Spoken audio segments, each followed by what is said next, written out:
Hello everyone. Today we are going to discuss Semester 5 Electrical and Electronics Engineering with Dr. Nil.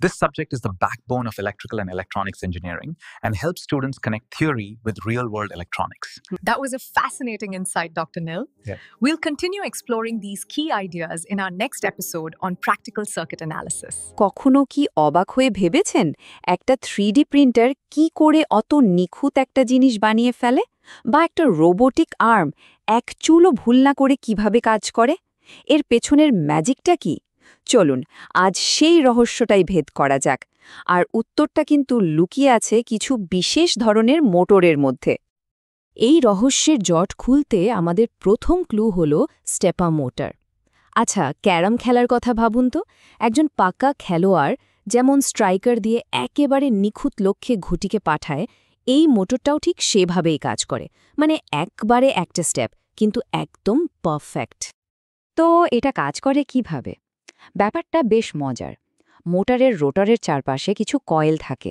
যেগুলোকে আমরা স্টেটো বলি এগুলোকে একটা একটা করে সুইচ অন করা হয় ধরুন প্রথম কয়েলটা অন হলো রোটরটার সাথে সাথে সেদিকে ঘুরে গেল এরপর প্রথমটা অফ হয়ে পাশের কয়েলটা অন হলো রোটরটাও আরেকটু ঘুরে গেল ঠিক এইভাবে পরপর কয়েল অন অফ করে রোটরকে খুব ছোট ছোট ধাপে ঘোরানো হয় আর এই কারণেই এর কন্ট্রোলটা হয় অসাধারণ নিখুঁত স্টেপার মোটর কিন্তু কয়েক রকমের হয় যেমন ধরুন ভেরিয়েবল রিল্যাক্টেন্স টাইপ এর রোটরটা সাধারণ নরম লোহা দিয়ে তৈরি আরেকটা হলো পার্মানেন্ট ম্যাগনেট টাইপ যার রোটরে নাম শুনেই বোঝা যাচ্ছে একটা স্থায়ী চুম্বক থাকে তবে জানেন তো সবচেয়ে বেশি ব্যবহার হয় কোনটা হাইব্রিড মোটর এটা হলো দুটো টেকনোলজির একটা মিক্সচার যা দুটো সেরা গুণকেই এক জায়গায় নিয়ে আসে মানে হাই টর্ক আর হাই রেজলিউশন দুটোই পাওয়া যায় তাহলে একটু মনে করার চেষ্টা করি একদম নিখুঁত কন্ট্রোল করা যায় এমন ঘূর্ণনের জন্য কোন মোটরটা ছোট ছোট রিপিট করা যায় এমন ধাপে চলে উত্তরটা অবশ্যই স্টেপার মোটর চলুন এবার আমাদের লিস্টের দ্বিতীয় হিরোর সাথে আলাপ করা যাক সুইচড রিলাক্টেন্স মোটর বা সংক্ষেপে এসআরএম একে বলা যেতে পারে মোটরের দুনিয়ার বাহুবলী ভীষণ মজবুত আর টেকসই এর সবচেয়ে বড় প্লাস পয়েন্ট কি জানেন এর রোটরে কোনো চুম্বক বা ওয়াইন্ডিংয়ের ঝঞ্ঝাটি নেই একদম সিম্পল কনস্ট্রাকশন আমাদের বাড়ির ওয়াশিং মেশিনের মতো যন্ত্রপাতিতে এদের দেখাও মেলে এই মোটরের কাজের মূল ভিত্তিটা হল ম্যাগনেটিক রিলাক্টেন্স নামটা শুনতে কঠিন লাগলেও ব্যাপারটা খুব সোজা ভাবুন একটা চুম্বক আর একটা লোহার টুকরো আছে চুম্বকটা সবসময় সবচেয়ে সহজ পথে লোহাটাকে টানবে তাই না ঠিক তেমনি ম্যাগনেটিক ফ্লাক্সও সবসময় সেই পথটাই বেছে নেয় যেখানে বাধা বা রিলাক্টেন্স সবচেয়ে কম এসআরএম মোটর ঠিক এই সহজ নিয়মটাকেই কাজে লাগায়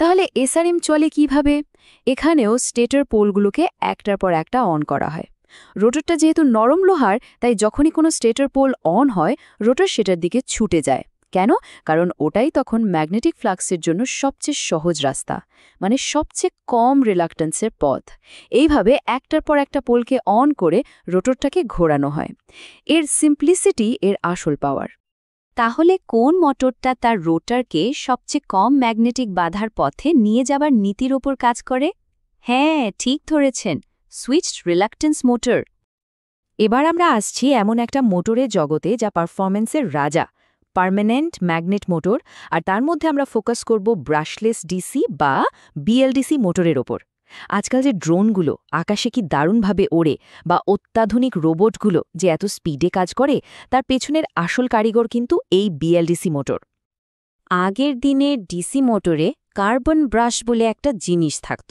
সমস্যা হলো এটা সময়ের সাথে সাথে ক্ষয়ে যেত মানে বারবার মেইনটেনেন্সের দরকার পড়ত কিন্তু বিএলডিসি মোটরে এই ব্রাশের সিস্টেমটাই তুলে দেওয়া হয়েছে এর বদলে আছে একটা স্মার্ট ইলেকট্রনিক কন্ট্রোলার আর সেন্সর এটাই হলো গেম চেঞ্জার এর ফলে মোটরটা অনেক বেশি নির্ভরযোগ্য টিকে বেশি দিন আর পাওয়ারও বাঁচায় এই যে ব্রাশ ছাড়া ইলেকট্রনিক কন্ট্রোল এটাকে একটা রিলের রেসের সাথে তুলনা করলে ব্যাপারটা বুঝতে খুব সুবিধা হবে রেসে যেমন একজন দৌড় শেষ করে আরেকজনের হাতে ব্যাটন তুলে দেয় এখানেও ঠিক তাই হয় হল এফেক্ট সেন্সরগুলো হলো কোচের মতো তারা রোটরের পজিশন দেখে কন্ট্রোলারকে সিগন্যাল দেয় এই এবার পরের কয়েলকে পাওয়ার দাও এই পারফেক্ট টাইমিংয়ের জন্যই মোটরটা এত স্মুথলি আর এফিশিয়েন্টলি ঘোরে।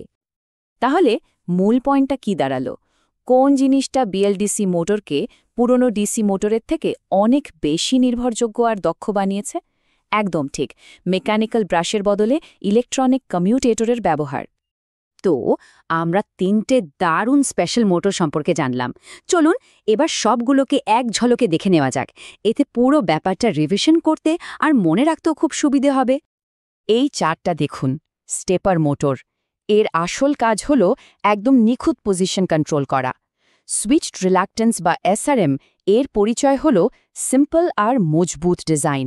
আর অন্যদিকে বিএলডিসি মোটর হল এফিশিয়েন্সি, স্পিড আর লম্বা লাইফের জন্য চ্যাম্পিয়ন। 3D প্রিন্টার হোক বা ড্রোন, কোন কাজের জন্য কোন মোটরটা সেরা সেটা এই চার্ট থেকে একদম পরিষ্কার হয়ে যাচ্ছে। এতক্ষণ আমরা যে টেকনিক্যাল বিষয়গুলো নিয়ে কথা বললাম, এগুলো কিন্তু শুধু পরীক্ষার খাতায় লেখার জন্য নয়। একজন ইঞ্জিনিয়ার হিসেবে এই জ্ঞানটা ভবিষ্যতের টেকনোলজি বানাতে কতটা জরুরি, চলুন এবার সেটা নিয়ে একটু ভাবি। ইলেকট্রিক গাড়ি থেকে শুরু করে স্মার্ট ফ্যাক্টরি, ভবিষ্যতের সব বড় বড় টেকনোলজির মূলে কিন্তু এই স্পেশাল মোটরগুলোই রয়েছে। এদের কাজ করার পদ্ধতিটা ভালো করে বোঝা মানে ভবিষ্যতের টেকনোলজি তৈরির চাবিকাঠিটা হাতে পাওয়া। এই জ্ঞানটাই কিন্তু রোবটিক্স বা ক্লিন এনার্জির মতো ফিল্ডে নতুন কিছু করার হাতিয়ার হয়ে উঠবে। তাই এই বেসিক কনসেপ্টগুলোয় দখল থাকাটা খুব খুব জরুরি। আজকের আলোচনাটা আমরা এই প্রশ্নটা দিয়ে শেষ করি। এই যে জ্ঞানটা আমরা পেলাম, এটাকে কাজে লাগিয়ে ভবিষ্যতের কোনো নতুন অভাবনীয় যন্ত্র তৈরি হতে পারে বলে মনে হয়? ভাবুন, কারণ সেই ভবিষ্যৎটা কিন্তু ইঞ্জিনিয়ারদের হাতেই তৈরি হবে।